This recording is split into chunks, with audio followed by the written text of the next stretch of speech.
ಎಲ್ಲ ಆತ್ಮೀಯ ವೀಕ್ಷಕರಿಗೂ ಶಾರದಾ ವಿದ್ಯಾಲಯಕ್ಕೆ ಸ್ವಾಗತ. ಇವತ್ತಿನ ದಿನ ಈ ಒಂದು ವಿಡಿಯೋದಲ್ಲಿ ಸಾಕಷ್ಟು ಜನ ಅಭ್ಯರ್ಥಿಗಳು ಡಿಮ್ಯಾಂಡ್ ಮಾಡತ್ತಿದ್ರಿ, ಸರ್ ಅಗ್ನಿವೀರ ಸೆಲೆಕ್ಷನ್ ಪ್ರೊಸೆಸ್ ಯಾವ ತರ ಇರ್ತದೆ. ಸೊ ಅಗ್ನಿವೀರ ಸೆಲೆಕ್ಷನ್ ಪ್ರೊಸೆಸ್ 2025ರಲ್ಲಿ ಯಾವ ತರ ಇರ್ತದೆ, ನೋಟಿಫಿಕೇಶನ್ ಯಾವಾಗ ಇರ್ತದೆ, ನಮ್ಮ ಪ್ರಿಪ್ರೇಷನ್ ಯಾವ ತರ ಇರಬೇಕು, ನಿಮ್ಮ ಕೋಚಿಂಗ್ ಸೆಂಟರ್ ಒಳಗೆ ಯಾವ ತರವಾಗಿರ್ತಕ್ಕಂಥ ಒಂದು ಪ್ರೊಸೆಸ್ ಇರ್ತದೆ, ಫೆಸಿಲಿಟಿ ಇರ್ತಾವಂತ ಕೇಳ್ತಾ ಇದ್ರಿ. ಅವರಿಗಾಗಿ ಅತ್ಯಂತ ಮಹತ್ವಪೂರ್ಣವಾಗಿರ್ತಕ್ಕಂಥ ಈ ಒಂದು ವಿಡಿಯೋನ ಕೊನೆವರೆಗೂ ನೀವೇನಾದ್ರೂ ನೋಡಿದ್ರೆ 2025ರಲ್ಲಿ ನೀವು ಅಗ್ನಿವೀರ ಆಗ್ಬೇಕಾಗಿರ್ತಕ್ಕಂಥ ಇನ್ಫಾರ್ಮೇಶನ್ ಎಲ್ಲಾನು ನಿಮಗೆ 100% ಆಗಿ ಸಿಗ್ತದೆ. ಅದೇ ತರನಾಗಿ ಯಾರಾದರೂ ನಿಮ್ಮ ಸ್ನೇಹಿತರು ಕೂಡ ಅಗ್ನಿವೀರ ಎಕ್ಸಾಮ್ ಪ್ರಿಪರೇಷನ್ ಮಾಡತ್ತೀರ, ಅವ್ರಿಗೂ ಕೂಡ ಮಿಸ್ ಮಾಡಲ್ದ ಈ ಒಂದು ವಿಡಿಯೋನ ಶೇರ್ ಮಾಡಿ.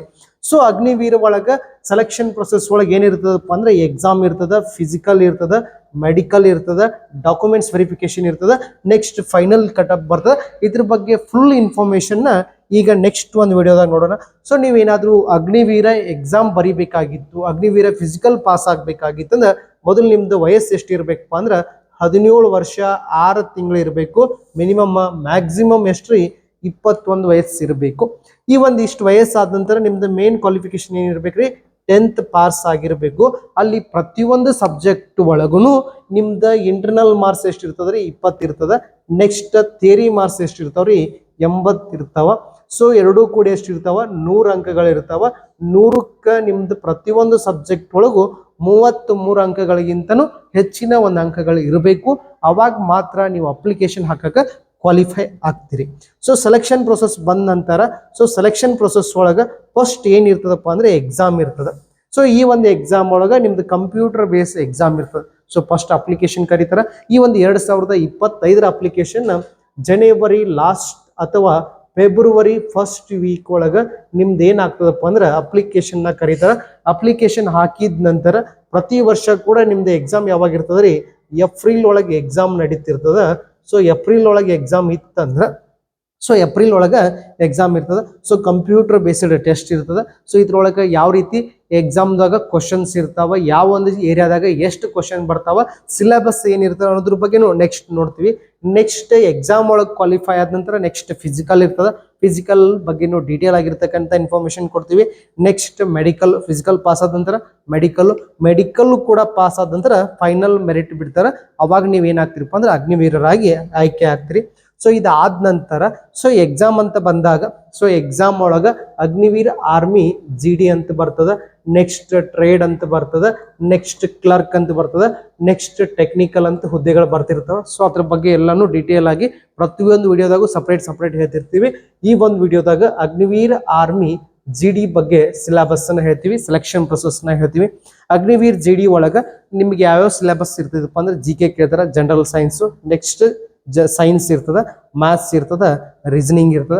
GK ಒಳಗೆ ಒಟ್ಟು ಎಷ್ಟು ಕ್ವಶನ್ ಇರ್ತಾವ ಅಂದ್ರೆ 15 ಕ್ವಶನ್ ಇರ್ತಾವ. ಪ್ರತಿಯೊಂದಕ್ಕೂ ಕೂಡ 2 ಅಂಕಗಳು, 15 ಕ್ವಶನ್ 30 ಮಾರ್ಕ್ಸ್ GK ಇರ್ತದ. ಸೈನ್ಸ್ ಒಳಗೂ ಕೂಡ 15 ಕ್ವಶನ್ ಇರ್ತಾವ್ರಿ. ನೆಕ್ಸ್ಟ್ ಒಟ್ಟು ಅಂಕಗಳು ಎಷ್ಟು ಇರ್ತಾವ, 30 ಇರ್ತಾವ. ಮ್ಯಾಥ್ಸ್ ಒಳಗೂ ಕೂಡ 15 ಕ್ವಶನ್, ಒಟ್ಟು ಅಂಕಗಳು ಎಷ್ಟ್ರಿ, 30. ರೀಸನಿಂಗ್ ಒಳಗೆ ಎಷ್ಟು ಇರ್ತಾವ ಅಂದ್ರೆ 5 ಕ್ವಶನ್ ಇರ್ತಾವ. ಇಲ್ಲಿ ಎಷ್ಟು ಮಾರ್ಕ್ಸ್ ಇರ್ತಾವ ಅಂದ್ರೆ 10 ಮಾರ್ಕ್ಸ್ ಇರ್ತಾವ. ಸೊ ಒಟ್ಟು ಎಷ್ಟು ಕ್ವಶನ್ ರೀ, 50 ಕ್ವಶನ್ ಇರ್ತಾವ. ಒಟ್ಟು ಅಂಕಗಳು ಎಷ್ಟ್ರಿ, 100 ಅಂಕಗಳು ಬರ್ತಾವ. ಸೊ ಒಟ್ಟು ಕ್ವಶನ್ ಎಷ್ಟ್ರಿ, 50 ಕ್ವಶನ್, ಒಟ್ಟು ಅಂಕಗಳು ಎಷ್ಟ್ರಿ, 100 question. So exam CBT computer based test ಇರ್ತದ. ಅದ್ರ ಜೊತೆಗೆ ನಿಮ್ಮ ಎಕ್ಸಾಮ್ ಒಳಗೆ ಏನಿರ್ತದಪ್ಪ ಅಂದ್ರೆ ನೆಗೆಟಿವ್ ಅಂಕಗಳು ಕೂಡ ಇರ್ತಾವ. ಸೊ ನೆಗೆಟಿವ್ ಅಂಕ ಅಂದ್ರೆ ಯಾವ ತರ ನೋಡ್ರಿ, ಮೊದಲನೇ ಕ್ವಶನ್ಕ ನಿಮಗೆ ಆನ್ಸರ್ ಗೊತ್ತಿತ್ತು, ಸರಿಯಾಗಿರ್ತಕ್ಕಂಥ ಆನ್ಸರ್ನ ಆಪ್ಷನ್ ಒಳನ್ನ ಹಾಕಿದ್ರೆ ನಿಮ್ಗೆ ಎಷ್ಟು ಅಂಕ ಬರ್ತಾವ್ರಿ, 2 ಮಾರ್ಕ್ಸ್ ಬರ್ತಾವ. ಎರಡನೇ ಕ್ವಶನ್ಕು ನಿಮ್ಗೆ ಆನ್ಸರ್ ಗೊತ್ತಿತ್ತು, ಸರಿಯಾಗಿರ್ತಕ್ಕಂಥ ಆನ್ಸರ್ನ ಮಾಡ್ರಿ, ಇಲ್ಲೂ ಕೂಡ 2 ಮಾರ್ಕ್ಸ್ ಬರ್ತಾವ. ಮೂರನೇ ಆನ್ಸರ್ ನಿಮಗೆ ಗೊತ್ತಿರೋದಿಲ್ಲ, ಅಂದಾಜ್ ಏನಾದ್ರೂ ಮಾರ್ಕ್ ಮಾಡ್ರಿ ಅಂದ್ರೆ ಇಲ್ಲಿ ನಿಮ್ದು -1/2 ಮಾರ್ಕ್ಸ್ ಹೋಗ್ತದೆ. ಸೊ ಒಂದು ಕ್ವಶನ್ನ ನೀವು ತಪ್ಪು ಮಾಡಿದ್ರಂದ್ರೆ ನಿಮ್ದು 1/2 ಮಾರ್ಕ್ಸ್ ಏನಾಗ್ತದ್ರಿ, ನೆಗೆಟಿವ್ ಆಗ್ತದೆ. ಈ ತರನಾಗಿ ಇಲ್ಲಿ ನೆಗೆಟಿವ್ ಅಂಕಗಳು ಇರ್ತಾವ. ಇದಾದ ನಂತರ ನೆಕ್ಸ್ಟ್ ಫಿಸಿಕಲ್ ಬಗ್ಗೆ. ಸೊ ಫಿಸಿಕಲ್ ಅಂದ್ರೆ ನೀವು ಎಕ್ಸಾಮ್ ಕ್ವಾಲಿಫೈ ಆದ ನಂತರ, ಎಕ್ಸಾಮ್ ಮುಗಿದ ನಂತರ ಫಿಸಿಕಲ್ ಬಿಡ್ತಿರ್ತಾರೆ. ಸೊ ಫಿಸಿಕಲ್ ಒಳಗೆ ಎಕ್ಸಾಮ್ ಅಂತೂ ಎಲ್ಲ ಯಾರೋದ್ರಿ, ಬೆಳಗಾವಿ ಯಾರು, ಮಂಗಳೂರು ಯಾರು ಮತ್ತು ಬೆಂಗಳೂರು ಯಾರು, ZROದವ್ರಿಗೆ ಎಲ್ಲರಿಗೂ ಕೂಡ ಎಟ್ ಎ ಟೈಮ್ ಒಮ್ಮೆ ಎಕ್ಸಾಮ್ ನಡೀತದೆ. ಆದ್ರೆ ಫಿಸಿಕಲ್ ಮಾತ್ರ ಚೇಂಜ್ ಆಗ್ತಿರ್ತದೆ. So physical ARO wise separate ನಡೀತಿರ್ತದೆ. So running 16 meter running ground ಒಳಗೆ ಇರ್ತದೆ. ಸೊ ಗ್ರೌಂಡ್ ಒಳಗೆ ಫಸ್ಟ್ ಗ್ರೂಪ್ 5:30, ತನಕ ಬಂದ್ರೆ ನಿಮ್ದು ಏನಾಗ್ತದಪ್ಪ ಅಂದ್ರೆ ಫಸ್ಟ್ ಗ್ರೂಪ್. 5:30ರಿಂದ 5:45 ತನಕ ಬಂದ್ರೆ ಏನ್ರಿ ಸೆಕೆಂಡ್ ಗ್ರೂಪ್. ಸೊ ಫಸ್ಟ್ ಗ್ರೂಪಿಗೂ ಮಾರ್ಕ್ಸ್ ಚೇಂಜ್ ಆಗ್ತದೆ, ಸೆಕೆಂಡ್ ಗ್ರೂಪ್ಗೂ ಕೂಡ ಮಾರ್ಕ್ಸ್ ಚೇಂಜ್ ಆಗ್ತಿರ್ತದೆ. ಸೊ ನಿಮ್ದು ಗ್ರೌಂಡ್ ಈ ತರನಾಗಿ 400 ಮೀಟರ್ ಟ್ರ್ಯಾಕ್ ಇರ್ತದೆ. ಸೊ 400 ಮೀಟರ್ ಟ್ರ್ಯಾಕ್ ಒಳಗೆ ನಿಮ್ದು ಏನಾಗಿರ್ತದಪ್ಪ ಅಂದ್ರೆ ರನ್ನಿಂಗ್ ತಗೋತಿರ್ತಾರೆ. ಸೊ ಇದು ಟ್ರ್ಯಾಕ್ ಬಗ್ಗೆ ಇನ್ಫಾರ್ಮೇಶನ್ ಬೇಕಾಗಿತ್ತಂದ್ರೆ ಭರ್ತೇಶ್ ಮೂಡಲ್ಗಿ ಶಿವಮೊಗ್ಗ ರ್ಯಾಲಿ ವಿಡಿಯೋ ಅಂತ ಹೊಡೀರಿ. ಏನ ಯೂಟ್ಯೂಬ್ ಒಳಗ ಭರ್ತೇಶ್ ಮೂಡಲ್ಗಿ ಅಂತ, ಭರ್ತೇಶ್ ಮೂಡಲ್ಗಿ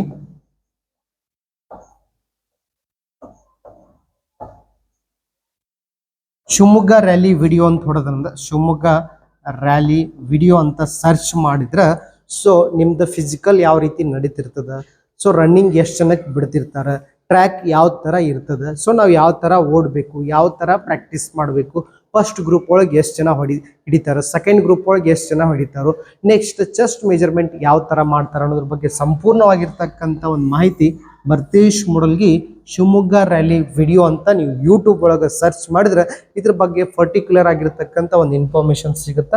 ನೆಕ್ಸ್ಟ್ ಇದಾದ ನಂತರ ರನ್ನಿಂಗ್ ಮುಗಿದ ನಂತರ ಫಸ್ಟ್ ಗ್ರೂಪ್ ಸೆಕೆಂಡ್ ಗ್ರೂಪ್ ಮುಗಿದ ನಂತರ ಜಿಗ್ಜಾಗ್ ಇರ್ತದ, ಅಂಕು ಡೊಂಕಿನ ನಡೆಗೆ ಈ ತರನಾಗಿರ್ತದ.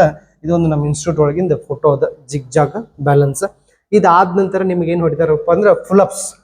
ಫುಲ್ಅಪ್ಸ್ ಅಂದ್ರೆ ಏನ್ ಹೇಳ್ತೀನಿ, ಸೊ 10 ಹೊಡೆದ್ರೆ ಎಕ್ಸಲೆಂಟು, 6 ಹೊಡೆದ್ರೆ ಪಾಸು, ಇದಕ್ಕೂ ಕೂಡ ಅಂಕಗಳಿರ್ತಾವ. 6 ಹೊಡೆದ್ರೆ ಎಷ್ಟು, 7 ಹೊಡೆದ್ರೆ ಎಷ್ಟು, ಈ ತರನಾಗಿರ್ತಕ್ಕಂಥ ಒಂದು ಬೀಮ್ ಇರ್ತದ. ಈ ತರನಾಗಿರ್ತಕ್ಕಂಥ ಬೀಮ್ ಒಳಗೆ ಕಂಪಲ್ಸರಿ ಕಾಲ್ ಲಾಕ್ ಮಾಡಿರ್ಬೇಕು. ಈ ತರ ಲಾಕ್ ಮಾಡಿ ಹಿಂಗ್ ಮ್ಯಾಲ್ ಹೋಗಿ ನಿಂತ್ರ ಮತ್ತೆ ಕೆಳಗೆ ಬಂದ್ರೆ 1 2 ಅಂತ ಕೌಂಟ್ ಮಾಡ್ತಿರ್ತಾರ. ಸೊ ಇದ್ರ ಬಗ್ಗೆನೂ ಕೂಡ ನಿಮಗೆ ವಿಡಿಯೋಗಳು ಸಿಗ್ತಿರ್ತಾವ. ಸೊ ಇದು ನಮ್ದು ಒಂದು ಇನ್ಸ್ಟಿಟ್ಯೂಟ್ ಒಳಗಿನ ಫೋಟೋ ಆಗಿರ್ತದ. ನೆಕ್ಸ್ಟ್ ನೋಡ್ಬೋದು ಜಿಗ್ಜಾಗ್ ಆದ ನಂತರ medical checkup. So medical checkup ಒಳಗೆ ಮ್ಯಾಗಿನ ಕೂದಲ ಹಿಡಿದ ತೆಳಗಿನ ಪಾತನ ಚೆಕ್ ಮಾಡ್ತಿರ್ತಾರೆ. ಸೊ ಫಾರ್ ಎಕ್ಸಾಂಪಲ್ ಇವಾಗ ನಿಮ್ಮ ಕಣ್ಣಂತ ಬಂದಾಗ ಐ ಒಳಗೆ ಸೊ ಐ ರೊಟೇಷನ್ ಚೆಕ್ ಮಾಡ್ತಾರೆ. ಸೊ ಇದ್ರ ಬಗ್ಗೆನೂ ಕೂಡ ನಾವು ವಿಡಿಯೋಗಳನ್ನ ಮಾಡಿದ್ವಿ. ನೆಕ್ಸ್ಟ್ ಕಲರ್ ಬ್ಲೈಂಡ್ನೆಸ್ ಚೆಕ್ ಮಾಡ್ತಾರೆ, 6/6 ಚೆಕ್ ಮಾಡ್ತಾರೆ. ಸೊ ಇದೆಲ್ಲ ಐಗೆ ಚೆಕ್ ಐಗೆ ಸಂಬಂಧಪಟ್ಟಿರ್ತಕ್ಕಂಥ ಕರೆಕ್ಟಾಗಿ ನಿಮ್ಮ ಕಣ್ಗುಡ್ಡಿಗೆ ರೊಟೇಷನ್ ಆಗ್ತಿರ್ಬೇಕು. ಒಂದು ಕಣ್ಣು ಮುಚ್ಚಿಸಿ ಈಗ ಫಾರ್ ಎಕ್ಸಾಂಪಲ್ ನೀವು ಹಾಸ್ಪಿಟಲ್ಗೆ ಹೋಗಿರ ಅಲ್ಲಿ ಚೆಕ್ ಮಾಡ್ತಿರ್ತಾರಲ್ಲ ಹಾಗೆ ಆ ಥರನಾಗಿ 6/6 ಚೆಕ್ ಮಾಡ್ತಾರೆ. ಕಲರ್ ಬ್ಲೈಂಡ್ನೆಸ್ ವಿಡಿಯೋಗಳನ್ನ ಅಥವಾ ಡಯಾಗ್ರಾಮ್ಗಳನ್ನ ತೋರಿಸಿ ಕಲರ್ ಬ್ಲೈಂಡ್ನೆಸ್ನ ಚೆಕ್ ಮಾಡ್ತಿರ್ತಾರೆ. ಸೊ ಮುಗಿದ ನಂತರ ಮತ್ತು ಪ್ರತಿಯೊಂದು ಪಾರ್ಟ್ನ ಚೆಕ್ ಮಾಡ್ತಿರ್ತಾರೆ. ಈಗ for example hand. So hand ಅಂತ ಬಂದಾಗ ಸೊ ನಿಮ್ಮ ಕೈಯಾಗ ಬೆವರು ಬಿಡ್ತೈತಿನ, ಕೈ ಶೇಕ್ ಆಗ್ತಾವೇನ, ಕೈ ಸ್ಟ್ರೇಟ್ ಐತೋ ಇಲ್ಲೋ ಚೆಕ್ ಮಾಡ್ತಿರ್ತಾರೆ. ಮೂಗು ಒಳಗೆ ಮೌಸ್ ಬೆಳೆದೈತಿ ಚೆಕ್ ಮಾಡ್ತಿರ್ತಾರೆ. ಹಲ್ಲದು ಹುಳುಕಾಗಿದಾವ ಅನ್ನೋದ್ರ ಬಗ್ಗೆ ಚೆಕ್ ಮಾಡ್ತಿರ್ತಾರೆ. ಪ್ರತಿಯೊಂದು ಹಲ್ ಕರೆಕ್ಟ್ ಕೂಡ್ತಾವಿಲ್ಲ ಅಥವಾ ಓಪನ್ ಬೈಟ್ ಐತೆ ಅನ್ನೋದ್ರ ಬಗ್ಗೆನೂ ಕೂಡ ಚೆಕ್ ಮಾಡ್ತಿರ್ತಾರೆ. ನೆಕ್ಸ್ಟ್ ಚೆಸ್ಟಿಗೆ ಬಂದಾಗ ನಾರ್ಮಲ್ ಆಗಿ ನಿಮ್ಮ ಚೆಸ್ಟ್ ಎಷ್ಟಿರ್ಬೇಕ್ರಿ 77 ಸೆಂಟಿಮೀಟರ್ ಇರಬೇಕು. ಆ ನಂತರ 5 ಸೆಂಟಿಮೀಟರ್ ನಿಮ್ದು ಚೆಸ್ಟ್ ಉಬ್ಸಕ್ಕೆ ಬರಬೇಕು, ಎಕ್ಸ್ಪಾಂಡ್ ಮಾಡಕ್ಕೆ ಬರಬೇಕು. ಇದಕ್ಕಿಂತ ಕಡಿಮೆ ಇರಬಾರ್ದು, ಹೆಚ್ಚಿದ್ರೆ ನಡೀತದೆ, ಯಾವುದೇ ರೀತಿಯಾಗಿರ್ತಕ್ಕಂಥ ಪ್ರಾಬ್ಲಮ್ ಇರೋದಿಲ್ಲ. ನೆಕ್ಸ್ಟ್ ಪ್ರೈವೇಟ್ ಪಾರ್ಟ್ ಒಳಗೆ ಟೆಸ್ಟಿಸ್ 2 ಅದಾವೋ ಇಲ್ಲೋ, ಪೆನ್ನಿಸ್ ಕರೆಕ್ಟ್ ಆಗಿರ್ತಕ್ಕಂಥ ಹೋಲ್ ಐತೋ ಇಲ್ಲೋ ಚೆಕ್ ಮಾಡ್ತಿರ್ತಾರೆ. ನೆಕ್ಸ್ಟ್ ನಾಕ್ನಿ ಪಾಯಿಂಟ್ ಚೆಕ್ ಮಾಡ್ತಿರ್ತಾರೆ. ಫ್ಲಾಟ್ ಫುಟ್ ಕೈಲಿ ಕಾಲೊಳಗಿನ ಪಾದ ಸ್ಟ್ರೇಟ್ ಐತೋ ಗ್ಯಾಪ್ ಐತೋ ಚೆಕ್ ಮಾಡ್ತಿರ್ತಾರೆ. ಸೊ ಇದೆಲ್ಲ ಇನ್ಫಾರ್ಮೇಶನ್ ಬೇಕು ಮೆಡಿಕಲ್ ಚೆಕಪ್ ಒಳಗೆ. ನೆಕ್ಸ್ಟ್ ಏಜ್ ಲಿಮಿಟ್ ಬಗ್ಗೆ ಅಂತೂ ಹೇಳಿದ್ದೇನೆ. ಸೊ ನೀವು ಅಪ್ಲಿಕೇಶನ್ ಹಾಕಬೇಕಾಗಿತ್ತಂದ್ರೆ ಕ್ವಾಲಿಫೈ ಆಗಬೇಕಾಗಿತ್ತಂದ್ರೆ ನಿಮ್ದು ಮಿನಿಮಮ್ ಏಜ್ ಎಷ್ಟು ರೀ 17 ವರ್ಷ 5 ತಿಂಗಳು, ಮ್ಯಾಕ್ಸಿಮಮ್ ಎಷ್ಟು ಇರ್ಬೇಕ್ರಿ 21 ಇಯರ್ಸ್ ನಿಮ್ದು ಏಜ್ ಆಗಿರಬೇಕು. ಇದಾದ ನಂತರ ಮ್ಯಾಥ್ಸ್ ಸಿಲೆಬಸ್ಸು ಈ ಥರನಾಗಿ ನಿಮ್ದು ಸೆಲೆಕ್ಷನ್ ಪ್ರೊಸೆಸ್ ಇರ್ತದೆ. ಸೊ ಸೆಲೆಕ್ಷನ್ ಪ್ರೊಸೆಸ್ ಒಳಗೆ first exam, next physical, next medical, next final merit, documents verification ಮಾಡ್ತಿರ್ತಾರೆ. ಸೊ ಇದು maths syllabus. So pipe and stream ಬಗ್ಗೆ ಕ್ವಶನ್ಗಳು ಬರ್ತಿರ್ತಾವೆ, ಟ್ರೈನ್ ಪ್ರಾಬ್ಲಮ್ಸ್ ಬಗ್ಗೆ ಕ್ವಶನ್ ಬರ್ತಿರ್ತಾವೆ, ಮೆನ್ಸುರೇಷನ್ ಮೇಲೆ ಕ್ವಶನ್ ಬರ್ತಿರ್ತಾವೆ, ಟ್ರಿಗ್ನೋಮೆಟ್ರಿ ಮೇಲೆ, ಜಾಮೆಟ್ರಿ ಮೇಲೆ, time and work, probability, SCF and LCM ಮೇಲೆ questions ಬರ್ತಿರ್ತಾವೆ. Next ಇದಾದ ನಂತರ ಅಲ್ಜಿಬ್ರೈಕ್ ಎಕ್ಸ್ಪ್ರೆಷನ್ ಆಗಿರ್ಬೋದು, ಎವರೇಜ್ ಚಾಪ್ಟರ್ ಮೇಲೆ questions ಬರ್ತಿರ್ತಾವೆ, percentage, profit and loss, number system, train problems, simple interest, compound interest, ratio and proportion, partnership, number series. So ಇದ್ರ ಬಗ್ಗೆ ನಿಮ್ಗೆ ಏನಾದರೂ ಕ್ಲಾಸ್ಗಳು ಬೇಕಾಗಿದ್ದು ಅಂದ್ರೆ ನಮ್ಮ ಸಂಸ್ಥೆಯ ಆ್ಯಪ್ ಅದ, ಶಾರದಾ ವಿದ್ಯಾಲಯದ ಸಂಸ್ಥೆ ಆ್ಯಪ್ ಅದ. ಪ್ಲೇಸ್ಟೋರ್ ಒಳಗೆ ಹೋಗಿ ನೀವು ಭರ್ತೇಶ್ ಮೂಡಲ್ಗಿ ಅಂತಕ್ಕಂಥ ಒಂದು ಸರ್ಚ್ ಮಾಡಿದ್ರೆ ನಮ್ದು ಆ್ಯಪ್ ಸಿಗ್ತದೆ. ಆ್ಯಪ್ ಒಳಗೆ ಅಗ್ನಿವೀರ ಕೋರ್ಸ್ ಅಂತ ಲಾಂಚ್ ಮಾಡಿದ್ದೀವಿ. ಅಗ್ನಿವೀರ ಕೋರ್ಸನ್ನು ಲಾಂಚ್ ಮಾಡಿದ್ದೀವಿ. ಸೊ ಇಲ್ಲಿ ಹೋದ್ರೆ Agniveer army chapter wise classes ಇರ್ತಾವೆ. ಜಸ್ಟ್ 999 ರುಪೀಸ್ಗೆ ಇದೊಂದು ಸಿಗ್ತದೆ ನಿಮ್ಗೆ. ಇದಾದ ನಂತರ ನಮ್ಮಲ್ಲಿ ಇರ್ತಕ್ಕಂಥ ಏನೇನು ಇರ್ತದಪ್ಪ ಈ ಒಂದು ಕೋರ್ಸ್ ಒಳಗೆ. ಸೊ ಈ ಒಂದು ಕೋರ್ಸ್ ಒಳಗೆ ನಿಮ್ಗೆ ಚಾಪ್ಟರ್ ವೈಸ್ ಏನಿರ್ತಾವ ಅಂದ್ರಪ್ಪ MCQ ಕ್ವಶನ್ಸ್ ಇರ್ತಾವ, ಟೋಟಲ್ ಕ್ವಶನ್ಸ್ ಇರ್ತಾವ. ನೆಕ್ಸ್ಟ್ GK ಇರ್ತದೆ. ಸೊ GK ಕ್ವಶನ್ಸು ಇರ್ತಾವ. ನೆಕ್ಸ್ಟ್ ಸೈನ್ಸ್ ಕ್ವಶನ್ ಪೇಪರ್ಗಳು ಇರ್ತಾವ. ನೆಕ್ಸ್ಟ್ ಇದಾದ ನಂತರ ಮ್ಯಾಥ್ಸ್ ಚಾಪ್ಟರ್ ವೈಸ್ ಕ್ಲಾಸ್ ಇರ್ತದೆ, maths chapter wise class.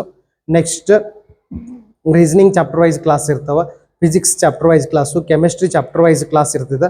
Next GK ಒಳಗೆ ಬಂದಾಗ ಎಲ್ಲಾನು ಸಪ್ರೇಟ್ ಆಗಿ, for example history separate class, geography separate class, ಎಲ್ಲ ತರನಾಗಿರ್ತಕ್ಕಂಥ ಕ್ಲಾಸು, ಲೈವ್ ಕ್ಲಾಸು ಇರ್ತಾವ, ರೆಕಾರ್ಡೆಡ್ ಕ್ಲಾಸಸ್ ಇರ್ತಾವ. ಸೊ ನೀವು ಯಾರಾದರೂ ಇಂಟ್ರೆಸ್ಟೆಡ್ ಕ್ಯಾಂಡಿಡೇಟ್ ಇದ್ರೆ ಈ ಒಂದು ಆ್ಯಪ್ನ ಪರ್ಚೇಸ್ ಮಾಡೋರಿದ್ರೆ ಸೊ ನನ್ನ ನಂಬರ್ ಕೊಡ್ತೀನಿ, ಈ ಒಂದು ನಂಬರ್ಗೆ ನೀವು ಕಾಂಟ್ಯಾಕ್ಟ್ ಮಾಡ್ಬೋದು. ಸೊ ಇಲ್ಲಿ ನಂಬರ್ ಅದ ನೋಡ್ರಿ, 8088223005 223005 ಅಂತಕ್ಕಂಥ ನಂಬರ್ಗೆ ಕಾಲ್ ಮಾಡಿದ್ರೆ ನಿಮಗೆ ಪರ್ಫೆಕ್ಟ್ ಆಗಿರ್ತಕ್ಕಂಥ ಇನ್ಫಾರ್ಮೇಶನ್ ಸಿಗ್ತದೆ.